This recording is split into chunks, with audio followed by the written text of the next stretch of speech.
Hey guys, how's it going? Spinosaurus the King here.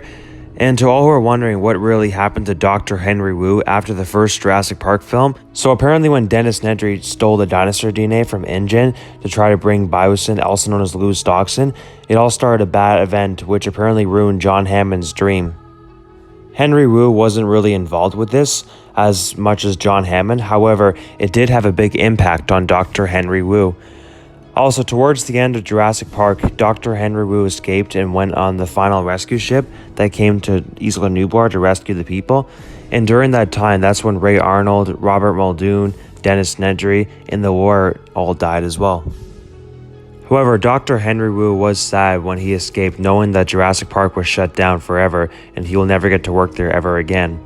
This made him sad as people were always impressed with his work and he was always congratulated as well by Ingen CEO. 1 year later, Dr. Henry Wu returns to Isla Nublar in 1994 to write a list of Isla Nublar's dinosaurs species, and there wasn't that much. There was one Tyrannosaurus Rex, a herd of Triceratops, a herd of Brachiosaurus, a herd of Gallimimus, a herd of Parasaurolophus, and that was it. He also found out when he was there that Dr. Ian Malcolm was right about dinosaurs finding a way to breed even though they were all females. So splicing the dino DNA led to this being possible, mainly because of the frog DNA, because apparently with frog DNA it allows females to still breed with other females. And Dr. Henry Wu, he actually was shocked. In fact, it inspired him to write a book about this. And he called his books The Next Step on Evolution of God's Concept. He wrote in this book that he believed that he could bring back creatures through genetic science. He also writes in his book, to bring back dinosaurs, we had to use other animals to fill in the gaps, otherwise it will not work. By May 1997, Dr. Henry Wu and his research team have successfully combined several species of plant life called Ceratosaurus wutanus, also known as the Wu flower.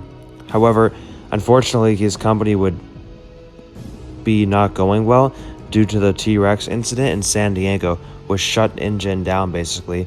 But luckily for Dr. Henry Wu, Simon Masrani got impressed with the Wu flower and hired Ingen and Dr. Henry Wu to work for them. Henry Wu took an interest in this job after John Hammond died. However, this did not stop Dr. Henry Wu from making more dinosaurs.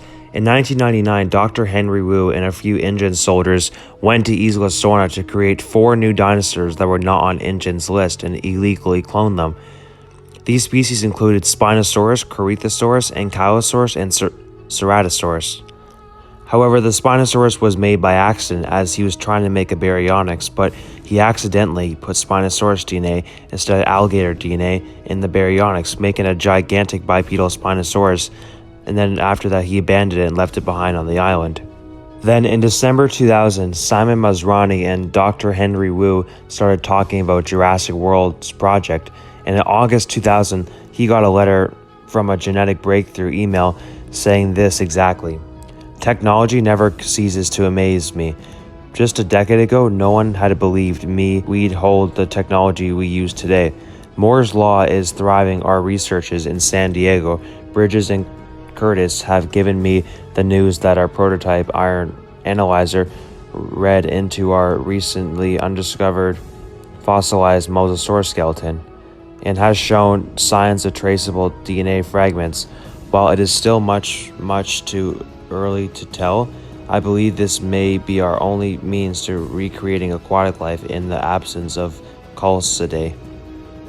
Dr. Henry Wu and Simon Masrani announced Jurassic World would be open to the public in 2005, and they announced this in 2002, and then they hired Ingen to start constructing Jurassic World in 2003, and by 2004 they hired Roland Tembo, Justin Grant, Billy Brennan, and Nick Van Owen to go to Isla Sorna to capture dinosaurs for Jurassic World. After 2005, Jurassic World was open to the public, and by 2012 they made the Indominus-Rex, since the park recently wanted hybrids in Jurassic World since they weren't amazed by real dinosaurs anymore. And by 2014 he was assigned for the Mattel facility, and this was when they discovered Cenozoic creatures in Siberia, which would explain why Dr. Henry Wu had mammoth remains in Camp Cretaceous Season 1. And they found these, like I said, in Siberia, and found remains of different Cenozoic creatures, and Dr. Wu was happy he made his first genetic hybrid in 2012, as that was his dream. And he continued to be successful by 2015, when Henry wrote a scientific journal to write something about human diseases. Here's what he wrote exactly. It is probably no surprise to some that we intend on using Ingen's accumulated knowledge for healthcare with today's technology. We've now been able to read non-coded DNA and trace the sequence back to various ancient diseases, kind of like walking backwards through the snow of biological footprints.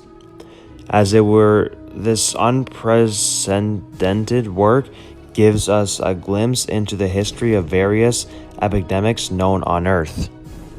Shortly after this, Simon Masrani gets mad at Dr. Henry Wu for making the Indominus-Rex very powerful by putting camouflage DNA in it and also thermal technology. So Simon Masrani basically fires Dr. Henry Wu and says you'll stop all activities here immediately. However, keep in mind, Simon Masrani, he basically got exactly what he asked for. Dr. Henry Wu told Dr. Henry Wu to make this, and he also said that this time John Hammond would not be here to protect Dr. Henry Wu. However, we do see Dr. Henry Wu escaping with dinosaur DNA at the end of Jurassic World, and he unfortunately left some DNA behind. So he hires, 2 months later, he hires Justin Grant and his friends to go get it for him in February 2016. And then, he abandons them on the island, fortunately, because, Dr. Henry Wu has unfortunately become a jerk. In 2018, Dr. Henry Wu forces Justin and his friends to go to Site C to see what Biosyn has put on that island, and he made the Indoraptor in August 2017. So as you can see, guys, here's all the history of Dr. Henry Wu after the first movie. I think it's really cool, and I hope you all enjoyed the video and learned a lot more about him. As you can see, at first, Dr. Henry Wu was actually not that evil, but then over time, he basically became evil when he met Simon Masrani, because Simon Masrani, he got exactly what he asked for. He asked Dr. Henry Wu to make this hybrid, so he got what he asked for, that's for sure. But then, of course, the idea of hybrids turned Dr. Wu evil. But, I think we all know at this point, Dr. Henry Wu will definitely be killed off in Jurassic World Dominion. But anyways, hope you all enjoyed this video, and I'll see you later.